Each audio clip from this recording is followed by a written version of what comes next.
hybrid Muleskinners meeting. I'm Sarah Catlin, your president extraordinaire, and it is March 3rd, 2023. I had to print out my notes. And today we're going to hear from Dustin Bax, who is in LA in Adrian Plank's office, and also, you may remember, was part of the Trudy Bush Valentine campaign. And so a lot of you met him during the last election cycle. He's going to give us a look at what's happening in the Capitol. Webmaster Dave Taylor is at home running that end of the IT, and later today there will be a, for better or worse, recording of whatever happens here today up on our website. I will post a link in the chat in a few minutes that'll take you directly to where we keep our recordings. After the speaker, we're going to have just a short business meeting, and then after the short business meeting, we'll have the actual executive committee meeting for the month. So if you're involved in either of those things, you're welcome to stay after. I will ask everybody at home to keep yourselves muted if you're not speaking or asking a question, and it would be much easier, frankly, if you would put the questions in the chat if you're at home, because I actually cannot hear you talking at home. I can only see the chat because I failed to pack headphones, and that's on me. With that, I am going to hand proceedings over to Alice Turner, who's going to introduce our speaker. And Dave is going to, there we go. Zoom in on her. So we're all really excited to have Dustin back, physically back in our office. We need to come more often, Dustin.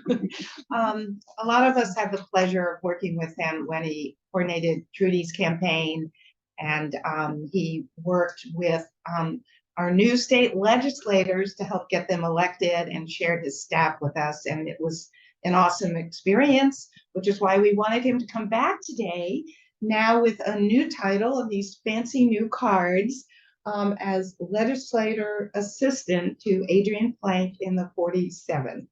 And I don't have a lot more biography. He ran, he's pretty young to have done all these things already.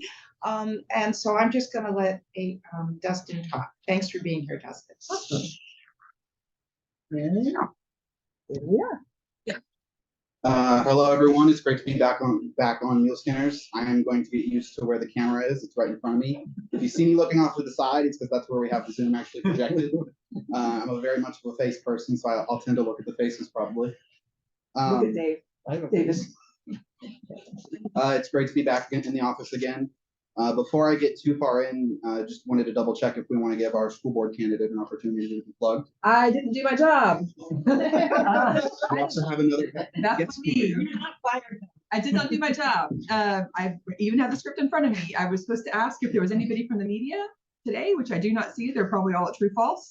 And we do have candidates in the room. We've got, first, let's go to Zoom first. We've got Dave Rathel, who's running for Missouri House 44th. He's here on Zoom. We've got former legislator Nancy Copenhaver. There's Dave. Dave, do you want to say something, keeping in mind that only the people at home will hear you?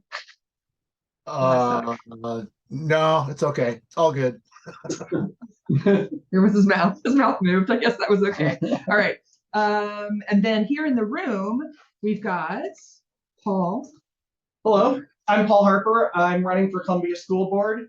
I've been in public service pretty much my entire adult life, first as a special education teacher, then as an attorney for the state. As the former general counsel to the state auditor, I understand budgets show our true priorities. We have a great district, but I don't believe that our spending always matches our priorities. As a board member, I will work to ensure that we have the funds necessary to educate our children, and also that our budgets show our priorities. And I hope to have your support on April 4th. Wonderful. Thank you. All right. Thank you for keeping me on track, everybody. Now, thank you, Dustin, for reminding me how to do my job. Now, thank you. There we go. See how helpful he was in the office. He has got my back in more ways than you know. I'll just be also upfront with you all. I'm not much for actually preparing speeches. That being said, I did spend the morning combing over the bills and House Joint Resolutions that have gone through the House or are in the process. I'm also here to take questions, but first I will give like a legislative briefing on my office. Obviously, I am not the representative to that office. I am not Adrian Plank. for better or worse. I love the man. I'm glad that I'm not the representative right now. This is an interesting house session for sure. Culture. Um, as a legislative assistant, I'll give you a little bit of a briefing on myself. I work as the assistant to the elected official. I work with constituents primarily. So when you call the office, you're going to reach me. You're not going to reach the representative. I do gatekeep a little bit, and I'm not saying that in a negative sense. I will let him speak to nearly anyone, but I'll take the message first. I'll prep him and say this is what they are pertaining to, what they are interested in, just so he has a little bit of background and he can be his best self whenever he does reach out and contact you. Because there are so many issues and so many things that we deal with on a daily basis. Today is Friday as Muleskinners meet. Just a little plug, I guess. I believe I'm the only staffer from the Boone County Caucus that is actually in the building on Fridays. That being said, I get a lot of interesting guests because they come in wanting to meet their representative and they can't find their rep. So they come to the next rep, and no reps are in the building on Fridays usually. And it turns out I'm the only staffer that shows up on Fridays for Boone County. I had a wonderful conversation this morning with one of Cherie Tolshin Rice's constituents. Oh, really? And I plan on doing my best to help the gentleman with everything that's going on. That being said, not only do we deal with legislation in the office, obviously, but at least one of my primary concerns is helping our constituents. A large project that we've been undertaking for the 47th House District to better it for our constituents is we've been doing everything we can on our end to actually get cell service in Rocheport, Missouri. And that is quite the undertaking, believe it or not, but there is progress being made. But someday soon, you'll actually be hearing about that from the representative, I hope. So I won't spoil it. But that's just one of the many ideas to give you an idea of what my daily job is just kind of being a miracle worker the best I can. Legislatively, I'll start talking about the office. We primarily, the representative, a lot of representatives I've actually found have very different styles of working in the legislature. Some of them are very precise. They work with a scalpel, as a good metaphor, I think. And they are just kind of, they have their specific issue they are diving into, and that's what they're working on. Some of them just want to kind of use a shotgun method, and they want to throw everything to the wall and see what sticks and see what they can do. I will, with love and affection, say that Representative Plank is more of the shotgun method. If someone reaches out to the office and they have a problem that we can solve legislatively, we're going to solve it legislatively. That being said, I have gotten to know all of the different House researchers really well. The reason I'm pointing out that I get to know them all is because they work on topics. We have a researcher who works with local government. We have one that works on the environment. There's 24 of them. I've gotten to know a lot of them in person because I just keep showing up at their desk saying, hey, I need legislation. That being said, the office is slowing down regarding legislation filing because something I did not realize until I worked in the legislature, we have a filing deadline, and at this point in the year, we can no longer file bills, which makes sense. There's no point to have bills pouring in all year long. But now we're going to start focusing primarily on amendments and working our current legislation onto germane items, onto related items, so that we can potentially get some of our legislative ideas passed. Because it's no secret, Democrats are a minority in the State House. That being said, in order to get legislation passed, often enough, either our name is not on the bill, but it's our idea, or our name's attached to the bill through an amendment item or through something that is connected to it. Representative Plank has proposed multiple amendments on various bills on the House floor. We also work on various committees. Representative Plank, just to kind of plug him for a minute, is on the Agriculture Committee. He's on the Rural Development Committee. He's on Workforce and Infrastructure Development, and he's on the Special Committee for Small Business. I understand the importance of the Budget Committee. I am very glad my representative is not on the Budget Committee because I've seen the books that those people have to lug around, and I'm glad I don't have a bookshelf just to deal with the state budget. Looking at the grander scheme of things, we've had several interesting items come up already in the state session. Notably, the first issue we took on was a bunch of men decided to try and legislate what women are allowed to wear when they're in the House chamber.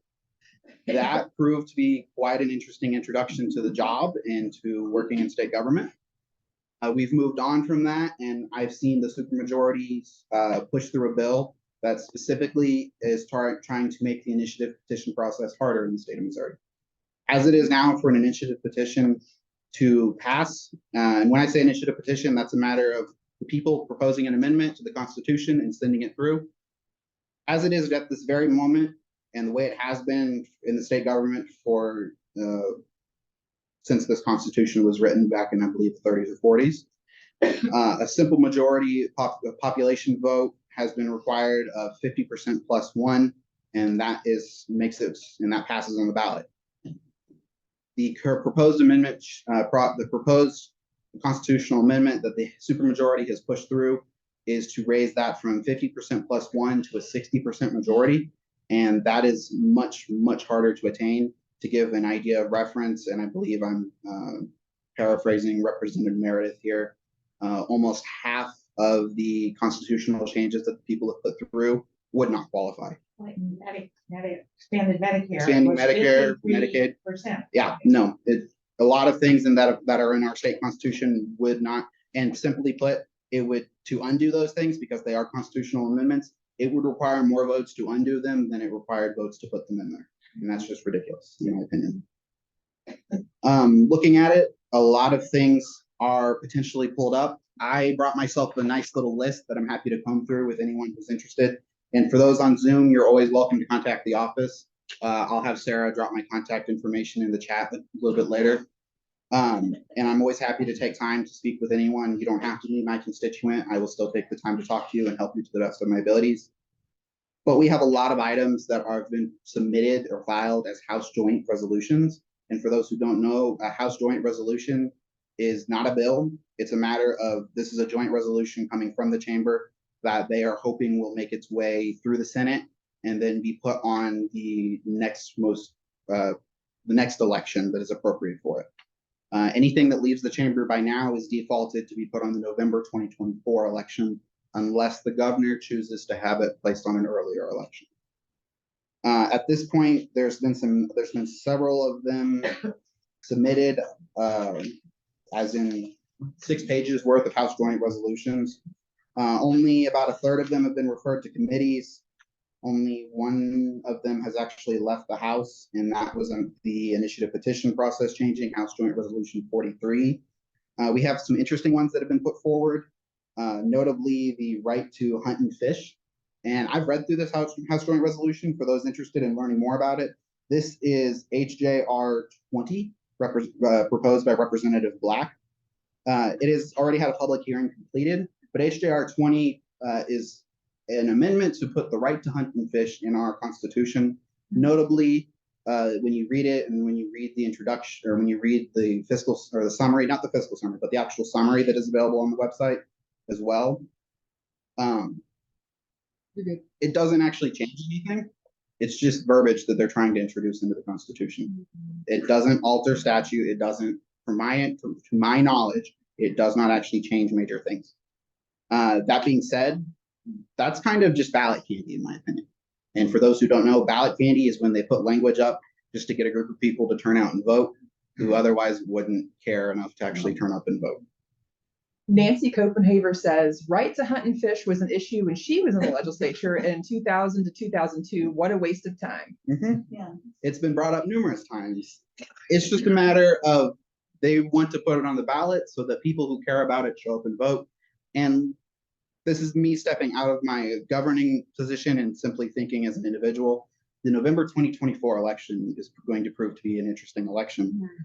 So if I can influence the people who turn up to vote, that's something I politically would like to be able to do. That being said, it could actually show up on an earlier election, theoretically. Notably, and this is complete personal speculation, it is also possible for the governor to pick and choose what shows up on earlier elections. And I think that there's things that they might try to pass by amendment in a special election or in an earlier election that they will then have the IP thing go afterwards. The initiative petition process is going to make it harder for all of these to pass. So for a simple matter of, if there's things that a controlled legislature wants to push through, they better push them through before they make the rules harder on themselves. Sarah Catlin here for people at home on Zoom. It seems to me, if you didn't state the obvious, people who hunt and fish are more likely to be gun owners. just connecting the dots for those of you at home. Mhm. So putting something about hunting and fishing on the ballot is probably, I will say it, since you probably don't want to say it, as an official Yep. person, it's probably intended to turn out gun owners on the day of the vote. Yes, notably, there's one other thing I'd like to point out that it's looking like might make its way to the ballot. This one I'm not as familiar with, but there are several related bills, and I know that there's been testimony heard on it. And it's quite a controversial issue for constituents. A matter of freezing county assessments for senior citizens. Oh. And that also has the potential to turn out a different group in the electorate who might not turn out or might bolster it. And that's not an issue I have any personal opinions on, especially since I'm not a senior citizen, so I wouldn't be affected by it, at least not at the moment. So they're saying that they're wanting to not reassess property values so that senior citizens wouldn't see a rise in their property taxes that they're charged. That and is it would stay flat for That them. is my understanding. That's kind of actually- California assesses you when you buy a house and then not till you sell it. This is California. So this is minor compared to some other states. But ultimately, just regarding this conversation, this is something that I actually had not really thought of until now. But this is a way to see that the legislator trying to influence an election in one way or another, simply by diving in and making sure certain things show up on the ballot during certain elections. And whatever's on the ballot is obviously going to affect who turns up to vote. That's fascinating. So there's a lot of interesting, and now if anyone at home is interested in reading more on the various House joint resolutions, you can go to house.mo.gov, click the legislation link or the button, and once you click this button, it's going to ask you to search for legislation. It's as simple as typing in HJR, no spaces, because that is the abbreviation for House Joint Resolution. And that'll pull up this list that I printed off. And this is just every single House Joint Resolution. And it tells you who filed it. It tells you a brief summary of it. You can click the links to go and read the actual verbiage, to read the actual text. And it tells you the most recent action on it, on whether it's been read a second time, if it's been referred. It tells you what committee it was referred to. And then it tells you if it's been voted on and if it's passed or failed. Those are the House Joint Resolutions and how they've actually been in effect. When I actually look at the bills through the House, in total, just to give you a quick legislative update here, there were 577 bills pre-filed this before the actual election, or before the actual session, started. There are 496 bills that have been referred into committee. In total, there have been over 1,300 bills filed now that the filing deadline is passed. Of all of the 496 bills in committee, we've had 17 leave committee and be brought on the House that have been completed in their third read. There are more than 17 bills total that the House is pondering with, but bills are read, bills are second read, and after the third read, they're actually pushed out of the House. 17 bills have been third read in the House. One bill has already gone through the Senate and has been signed by the governor into law, and that was the bill that HB 14, which was actually a budget item. It was a supplemental budget to increase state pay by 8.7%, to make the state more competitive. And the governor is currently touring the state, I believe, signing it in various locations. Dustin, I have a question. What do you mean by pushed out of the House? Does that mean it's dead, or does that mean? No, a bill obviously with the legislative process, a bill will leave the House, move to the Senate, be approved by the Senate, and then sent to the governor's desk. So it has to be voted on 3 times. Yes. Okay. So it'll be first introduced. That's just read. Yeah, it'll be. So actually, fun fact, and this is quite interesting in my opinion. When a bill is quote unquote read in the House, it's not actually read. The first 3 bills that were filed that day are read aloud on the floor with a quick summary. But then the rest of the bills that haven't been covered are just automatically marked as read. Oh. So all of those bills that were pre-filed got read the first day of session, all 577 of them. Depending on every legislator to read them. Yeah. So, but my understanding is, and at least as of a couple of years ago, I believe it's still accurate. In the Senate, they're individually read. They're not just pushed. They're like a button's not just pushed. But the Senate obviously is not as large of a body, and they're a little bit more deliberative with their issues. Of the third read bills, all 17 of them, I have the list here. there's some interesting ones, but none of them really stick out. And most of, or all of the ones I believe that have been third read have been Republican, introduced by Republicans, by the Conservative Caucus. Democrat bills very rarely get read, just by the nature of the government. But I will say we are starting to see more Democrat bills referred to committee at this point in session. In fact, just this morning, I was updating Representative Plank's legislative binders, and a bill from our minority leader, Representative Crystal Quaid, has been referred to the Agriculture Committee, and that's exciting. It's a bill regarding foreign ownership of land. So the House has already heard something on the issue, but her bill has been referred to committee, which is more progress than I honestly personally anticipated. And it's early yet. It is early yet. The House still has one more week where they are in session and working, and then they go off for a week for their spring break. And then there's the entire last half of session that will be occurring. So that bill referred to the Agriculture Committee, that's the one that Adrian talked about last night on the Sierra Club thing about foreign, restricting North Korea. So that is actually a different bill. That bill that was introduced there has been a number of foreign ownership bills. The one that went to committee and that was actually already been heard on and had a House committee substitute passed and has already gone through the House, that was discussed this last week, is different than the one that Representative Quaid put forth. It's minute differences. The one that passed the House, a lot of us LAs have referred to it as the axis of evil is included in it, and it specifically targets individual countries, which is certainly an approach. It's not the one I would take, but it's an approach. I'm not a legislator though. Yet. Yeah, and I like that. And that's a Democratic bill. That bill was actually proposed by Republicans. It was actually a number of Republican bills were put in the Agriculture Committee all at once regarding foreign ownership of land. And all of those bills were kind of amalgamated together with a substitute being drafted. And that substitute took the best qualities of each of those bills and put them in one. Notably, it does target specific countries. It does not say all foreign ownership. It says these countries that the State Department has deemed as problematic. And apparently, we don't really know how much foreign ownership there is, let alone from those access to evil countries. So you are, through the Department of Agriculture, able to access the full report, which is foreign ownership of agricultural land. And it does break it down per acreage based in each county. And based on the most recent one that I saw, Boone County is very minimal foreign ownership of agricultural land.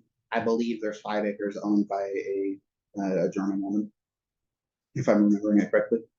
So Boone County is very minimal, but that is something that was been an ongoing issue that we hadn't dealt with in the Agriculture Committee, and like I said, it just made its way to the House this last week. So that's the greatest that I have. I'm happy to take specific questions. Just seeing if there's anything else interesting on here that I missed. Everybody on Zoom, if you have questions for Dustin, please type them in the chat and I will pass those along. Notably, as a person from Central Missouri, I would just like to point out, and this is just something I'm personally following along with, there is a House joint resolution for allowing a gambling casino to be put on the Osage River.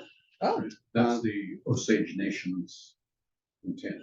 Yes. I grew up around Lake Ozark, so I'm just inherently attracted to keeping up with that bill. Also, I guess one last thing I remembered that I'm excited about for my office and our legislative priorities. Representative Plank put forth a number of marijuana bills. We were coordinating with Dan Meets, a friend of the Muleskinners, to get them drafted and created.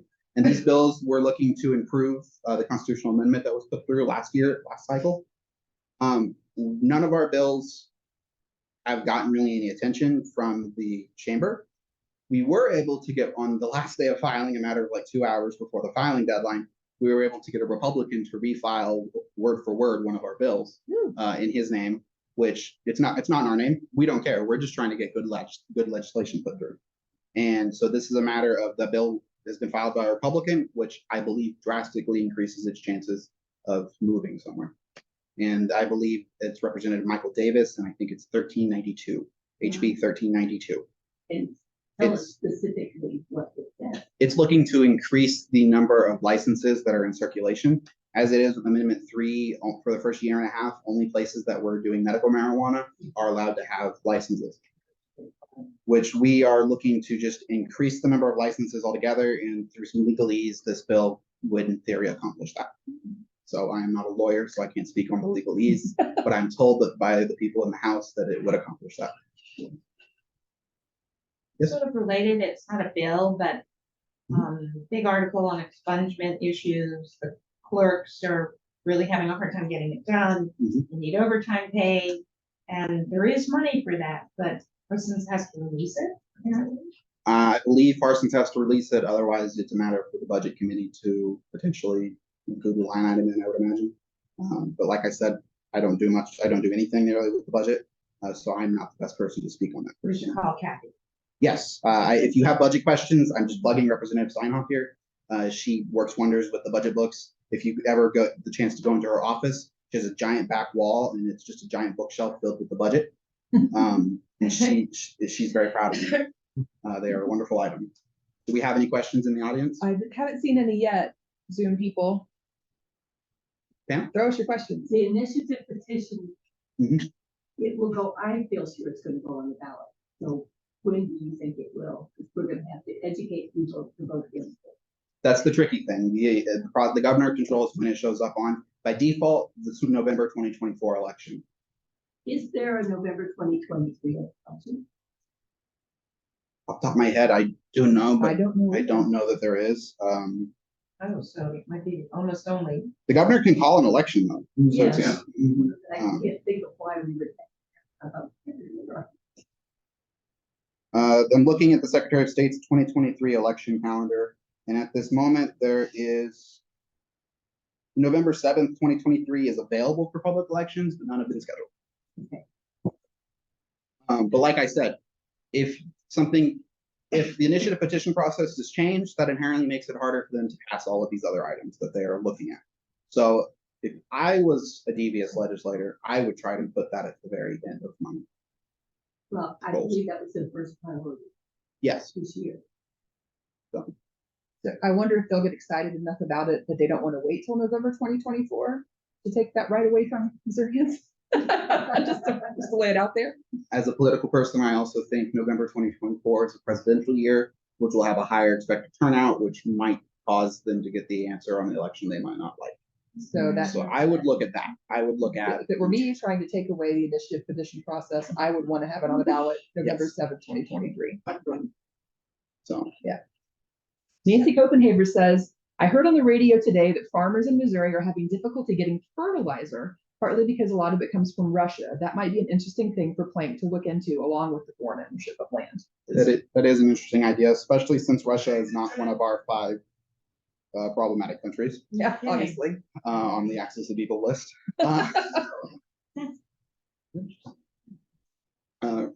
So one of the bills about to hit the House is the Senate bill regarding sunshine and the legislative sunshine specifically. Can you speak to that at all?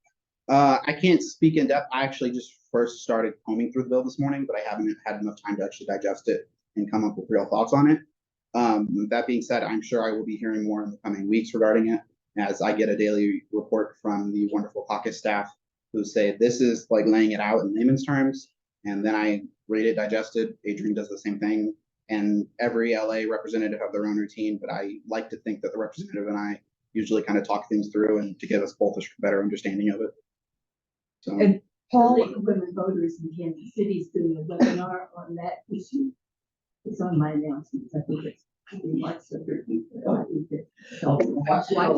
so Paul Harper is the one who brought that question up, and I saw an article about this, and the point of that is it looked to me like Republican legislators were trying to limit what you could sunshine request. Is that what you? So they want to say there are certain things that you cannot request under sunshine law that are going to stay private. That's how the bill was. The bill was originally written broader to include some political subdivisions. It's not very transparent, but yes, there are specific provisions in there that explicitly prevent the people from being able to see some things that the legislature is doing, as opposed to, for example, the position I'm running for. It would still be sunshineable, if I was doing that as a board member, but yet not if a legislator was doing the same thing. So quite frankly, as a citizen and as somebody running for office, I'm very offended that they would consider doing something for themselves and making things opaque for themselves that they wouldn't do for everyone else. And quite frankly, I don't want them to do it for anybody. Right. They shouldn't. As just a citizen, my reaction was, what are you trying to hide? Because they Right. already redact anything that's, Exactly. sensitive. Well, specifically, it would allow them to hide what lobbyists they're talking to on a regular basis. And so, we all, having been a legislative director, I can tell you, it would be interesting if you looked at which lobbyists are sending bills in, for Right. example. Dustin, I know very little about how things work in Jeff City. Now, you're a legislative aide for Adrian. Does he Yes. have any others? Are you the only one? So as a House member, you have to be in leadership to have multiple staffers. Okay. That being said, Adrian is not in leadership. I am his legislative assistant, and I am his, by default, his chief of staff. I am his everything. Okay. No pressure. Chief of staff. They don't let me call the business cards. I can't put chief of staff. There's not that option on the thing.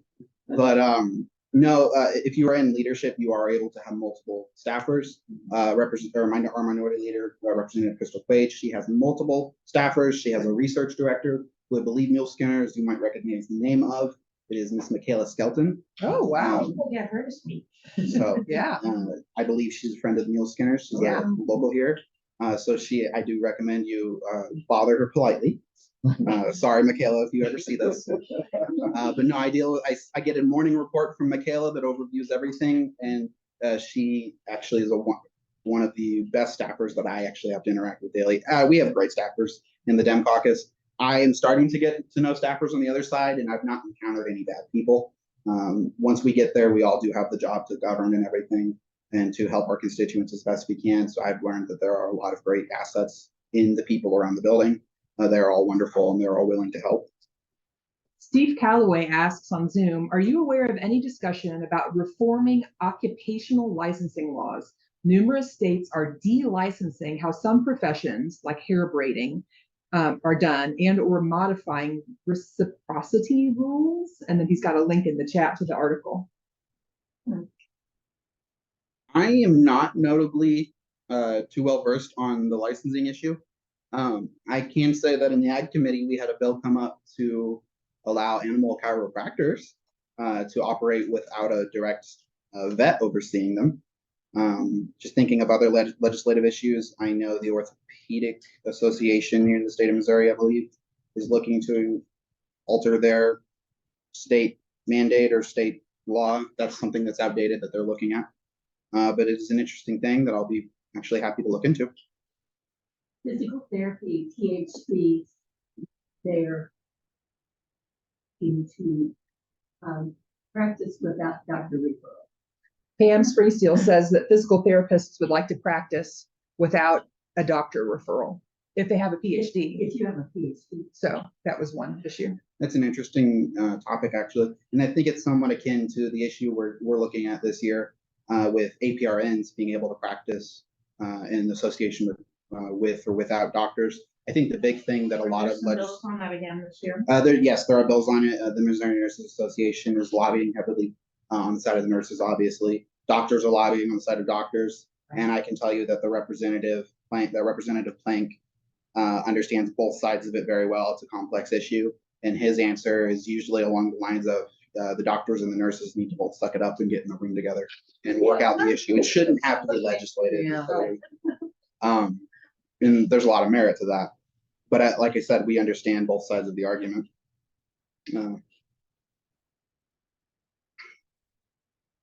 2 months into the job, it's proving to be quite interesting. I bet. I was going to ask, oh, sorry, Dave had his hand up too. So my question is I'm just curious about, you talked about what your day is like at the beginning of the hour. Like what kinds of things have surprised you? Like I never would have guessed blank. Could be anything, like the sandwiches are so tasty. And I mean, whatever, anything. I'm just to hear about it. No more free food. I never would have guessed that I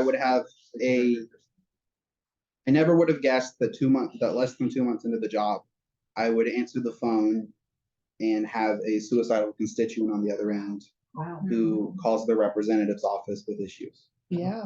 That proceeded to be an ongoing issue that I spent the rest of the day talking to the individual. We sent the police to his location to do a wellness check. To my knowledge, the individual is doing great, is doing well. He did have government issues, and I am currently coordinating with my legislative aides or legislative liaisons to try and do as best we can by our constituent. I missed a question from Peter Schneeberger. He asks, do you have any idea what the Missouri Constitution says about preemption? Lots of preemption bills floating around. I don't know what preemption means. But tried to I don't- tobacco for years. I don't. Actually, I have no idea on the issue. This is the Scala's issue.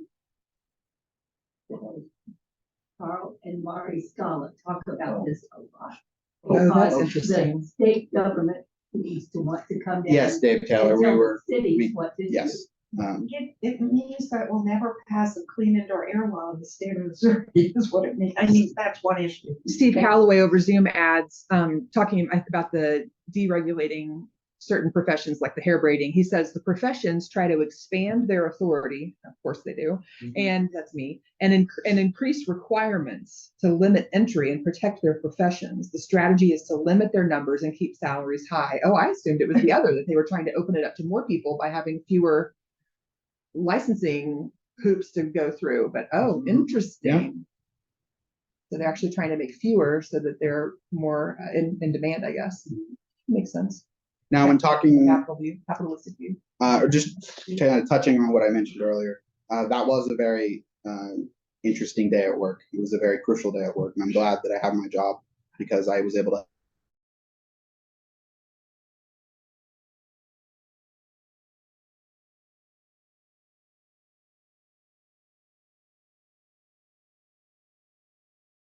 help that individual. But that being said, it's amazing what our office is able and capable of doing. And that's something that I think more people should know, that if you have an issue, if it's something government related, reach out to your state rep. They are able to help more than you think. So it's a matter of, we had a gentleman call the office, and he had been overpaid during COVID by the amount of money that he was given for unemployment. He had been overpaid, and he was in trouble for tens of thousands of dollars he was on the hook for. Adrian made a phone call, and as a state representative, they listened to him and they saw what potential avenues they had. And by the end of Adrian's, I think, 30-minute phone call, that gentleman owed $200. Wow. Which changed his life, frankly. Yeah. I mean, that's the losing your house kind of debt for a lot of people. But there is a lot of just different avenues that we are able to help. And I encourage people to actually be involved and with their government. I'm not just saying you should be involved in every aspect of government personally. That being said, testify if there's bills you care about. And if you testify, I will tell you it is much more effective to testify in person. Keep them there for 9 hours. Don't hesitate. If they'll allow you to even speak. If they'll Which has been allow my issue lately. Mhm. People going all the way to the Capitol to testify and they never even make it in the room, or it's shut down after 15 minutes and there's 50 people in the hallway that never even got to get in the room. But It's disgusting. I will say I was rather proud of Missouri's constituents when the legislator tried pushing through a number of anti-trans bills and anti-LGBTQ bills, and constituents showed up and kept the legislators in the room till 1:30 in the morning with testimony. Yes, they were there. So, Question in the room? What's the flow of lobbyists, and what do you go through to decide this is legit, I need to spend time here, there's information, or They're just trying to sell me some snake oil. that's right. Great so question. that is a great Asking about question. lobbyists in the office and how Dustin handles that. Lobbyists are a dime a dozen. They're all over the building. I personally entered the job with a little bit of a political background and understanding. So when Americans for Prosperity calls my office, which for those who don't know is a right organization funded by the Koch brothers that is just here to disrupt American democracy and get tax breaks. When they call my office, I'm polite and I throw away the business card after she walks away because I know my representative has no interest in it. He's made that clear himself when he threw away the business card. But lobbyists are everywhere, but not all lobbyists are bad. We have wonderful people in the building, and a lot of the lobbyists, actually, I would say in my office alone, the bulk of the lobbyists that come through aren't paid lobbyists, they're citizens lobbyists. They are doctors who took time away from their practice to come up and advocate on doctor issues, or they're nurses coming up to advocate. We have students in the building all the time. My favorite is when the FFA students are in the building. It's loud, they fill the hallways, but when the FFA students are in the building, I know that the representatives are going to learn a little bit that day about agriculture, and they're going to be prepared for it. I personally, I approach it with, I give everyone the time of day to speak to my representative, and I let him make the decision. So I schedule it. This morning I scheduled a meeting with the AAA lobbyist because they reached out to the office, and they are very cordial. We want to meet the representative. We want him to know how we can help, and we move from there. We've spent a lot of time trying to coordinate with cellular carrier lobbyists regarding the Rocheport issue. Because as a government person, the lobbyist and the legislative person are our main point of contact for the company, for the organization. I've learned that, and Adrian will laugh if he ever hears this, some cellular lobbyists are better at responding to messages than others. Oh, Some of them just don't seem to check their voicemail. that seems like a major flaw in you're doing your job and you're getting calls back and ignoring them. We'll just leave it at that. Yeah, that's But interesting. no, not all lobbyists are bad. They are everywhere. But the lobbyist you see alters or changes and varies depending on your district. Yeah. We have the MU system nearby. We have a lot of doctors, a lot of nurses. Kansas City, Representative Nurenberg, who is running for state senate, she's love that. She'll do wonders if she gets the job. She's had a lot of police coming by recently because of the Kansas City policing issue. Right. And everything that's been considered. I love seeing the different lobbyists that come to each district, just because you learn a little bit about that district based on the people who are coming to see that representative. There are different needs for every district. Peter Schneeberger asked if you could explain preemption. He says it's a significant issue for Boone County. I personally can't, and it's something that I am actually going to follow up on. Okay. And learn more about myself to do my job more effectively. Peter, it sounds like maybe you need to come speak to Muleskinners. Talk to Alice and Kathy Jensen. I'm happy to call you about it, Peter, once I learn more if you want. Dave, do you have a question? I just a question. You said you explained the legislative assistants. Are there other permanent staff people who focus on writing laws? That kind of yes. Stuff? That's actually the first thing that as soon as I accepted the job and we started filing bills, people would ask, "Are you tired of writing bills? Are you tired of doing all this research?" And I would say, "You don't understand.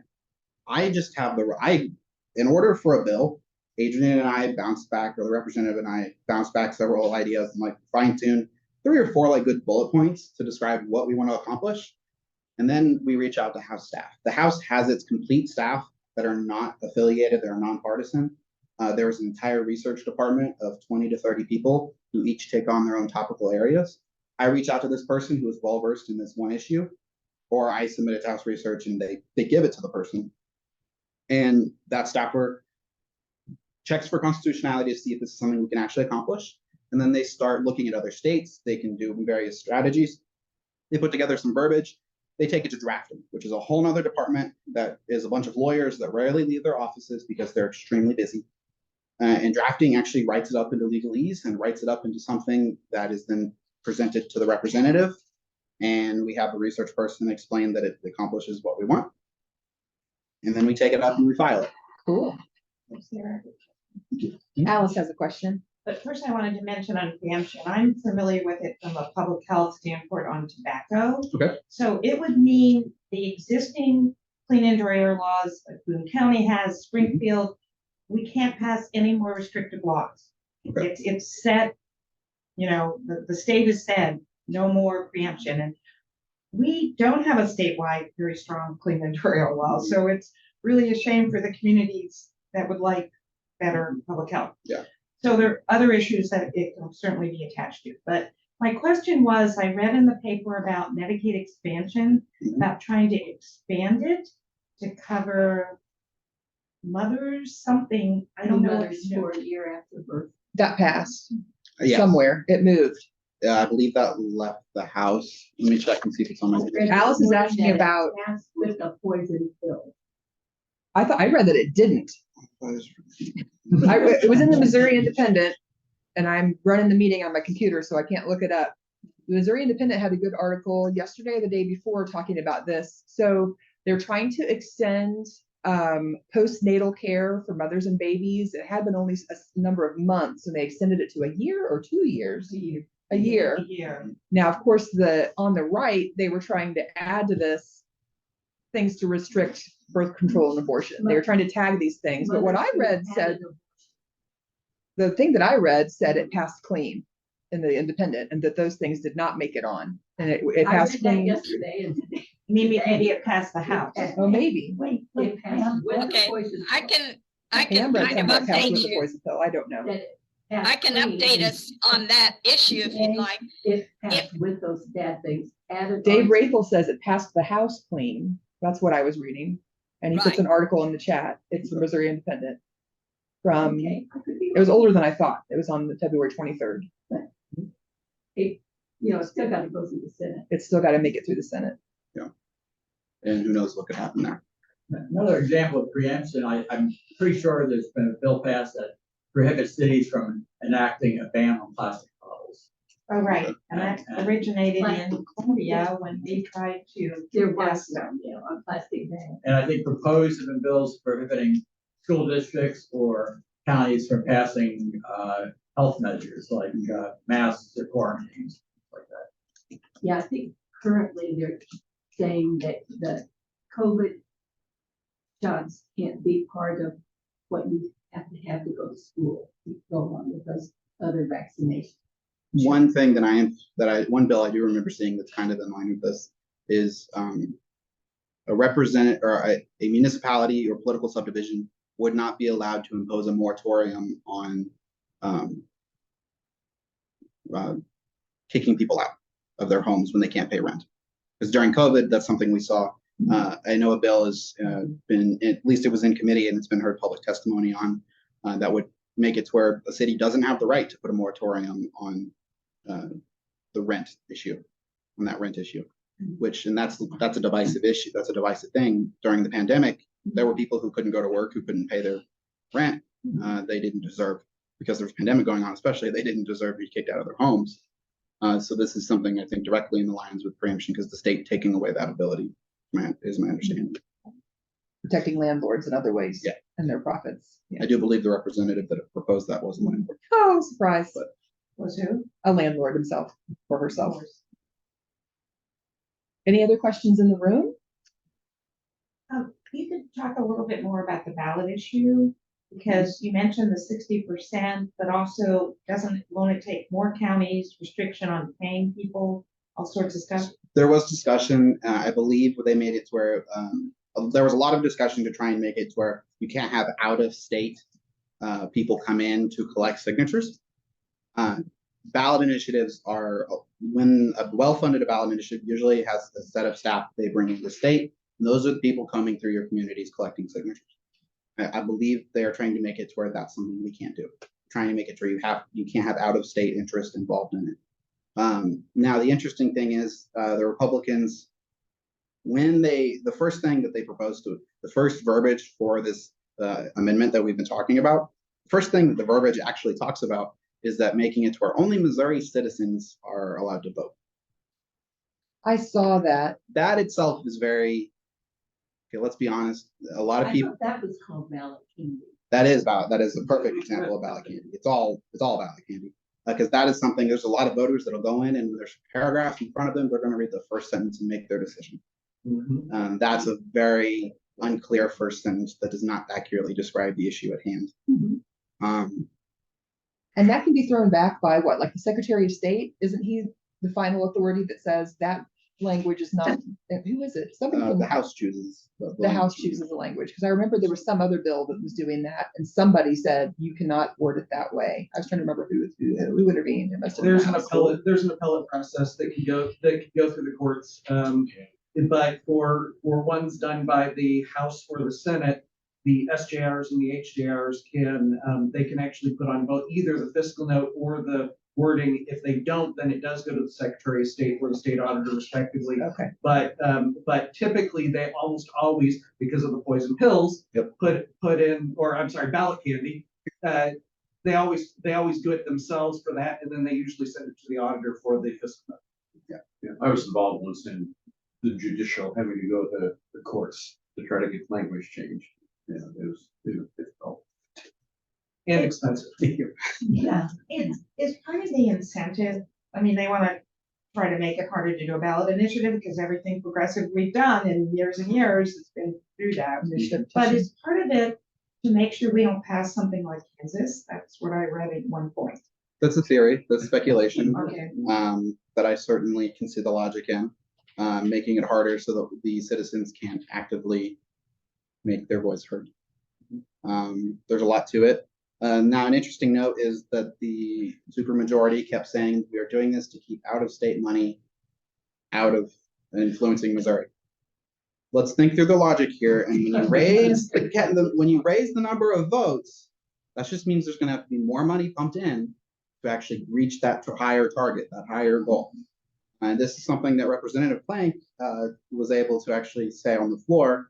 And he asked the bill sponsor, how is this going to keep more money out? You're raising the required goal. And the bill sponsor said, I can't talk on this right now. There. So, I would like, while I have the camera in front of me, just to plug the office. And if anyone here is interested in receiving our office's weekly capital reports, you can go to house.mo.gov, find Representative Plank's page, which is rather easy to do. You just click members, and then you can even search his last name. And there's a little option on there to actually sign up for our weekly capital report. And that is something prepared by the representative and I try to keep it simple. Just a matter of 2 or 3 legislative stories for the week on the ongoings around the building. And then I try to plug something that's either applicable to the district or something that is in district that is happening. Notably this morning, the Department of Agriculture announced a new program to help with, I believe, loan relief regarding people who are agriculture producers. I plugged that this morning in the thing because that's somewhat applicable, especially to the rural district that we are serving. Adrian does serve the largest rural district on the Democrat side, the 47th. The largest in the state? The largest for the Democrats. Largest Yeah. rural district for the Democrats. Oh. It's huge. At least in the House. It's about 53 after. I'm gonna let Dustin off the hook if we don't have any more questions in Zoom. It looks like people in the room have settled down. I'm leaving several of my business cards here in the office. If anyone is interested. Also, I believe Sarah dropped my contact info in there. It's in the Never chat. hesitate to reach out to the office. And if you have any issues reaching out to any of the other Boone reps, feel free to I can directly contact them on your behalf. I can even have you call me, and then I just call their office and transfer you to them, because that'll trick them into answering the phone call. It's just another option. So feel Are free. you 12-month, Dustin? I mean, or I work full time. Okay. I am manning the office for the full year. Even though the House is only in session for 5 months, I am there for the other 7 months of the year. And with it being my first year there, I'm hoping to find ways to keep me busy. Don't be surprised if you're a constituent of the 47th. Don't be surprised to hear from me this interim. I might just be contacting you to let you know that the state has money to give you or something. Anything's possible. Yeah. So. Interesting. All right, well, thank you very much for, Dave Taylor asks, tell us a bit about your military experience and how it informs your work at the Mo Ledge. I don't know anything about this. I don't have any military experience. So you're thinking of Dave Taylor. I was gonna say, he's young. When would he have had time to do that? He just graduated. I am 23 years old. I do not have military experience. Oh, must be another Dustin Bax, he says. I have one last question. Because what about ARPA money in the state? We know the city has ARPA money that's enacted. Let's do this, and this. But what about the state? Alice is asking about ARPA money and what's happening at the state level. At the state level, numerous things are happening. I believe a big issue they're looking at is to help with transportation here. And actually, we've had several great conversations with various chambers across the state. I know the expanding the I-70 corridor through Columbia is something that has been mentioned in my office numerous times by numerous groups. Broadband's a big thing. A lot of our ARPA money is being allocated all over the state, even a good chunk here in Boone County for expanding broadband. And specifically the rural infrastructure development committee that Representative Plank is on. I believe we're in the process of setting up town halls across the state right now, where we are actually going to go to numerous communities and the representatives will be able to get direct testimony from the communities, making kind of eliminating the travel burden that a lot of people have. And I think that committee is specifically looking at how to best help those communities, how to best help rural communities in the state. And I wouldn't be surprised if some ARPA money, some recommendations for that get made there.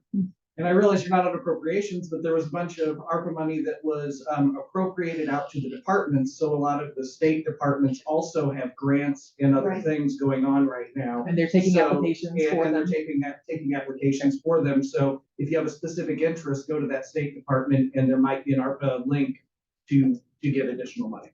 And then also there's tax cuts that the governor has put through, done. I'm sure there are. There was a special session just for those last year. Right. Do you have any sense about charter schools being expanded? Cherie Tolson-Wright has filed a bill that charter schools can be in any city over 30,000. That is something that has been brought up recently. They've also, a big issue has been looking to make it push a voucher system here in the state where students can just go to whatever district the parent wants to send them to, which will be detrimental to rural school districts, I will point out. But Yeah. charter schools, sadly, it looks like the supermajority is in favor of increasing their footprint here in the state of Missouri. Oh, So I bet Hallsville's under 30,000. probably, hopefully. I'm not sure. All right. Well, thank you so much for driving in. Always happy to speak with you. There's a Lance Corporal Dustin Bax, USMC, the other Dustin Bax. There you go. I found it somewhere. All right. Well, we're going to move on to our, I guess I'll point it at myself. Hello, everyone. That's fine. They can look at the side of my face. So we're going to move on to our business meeting. First thing we're going to do Excuse is me. Announcement. Yeah. Muleskinners announcement. I was going to say, we're moving on to our meeting. The first thing we do with our meeting is read the announcements. I'm going to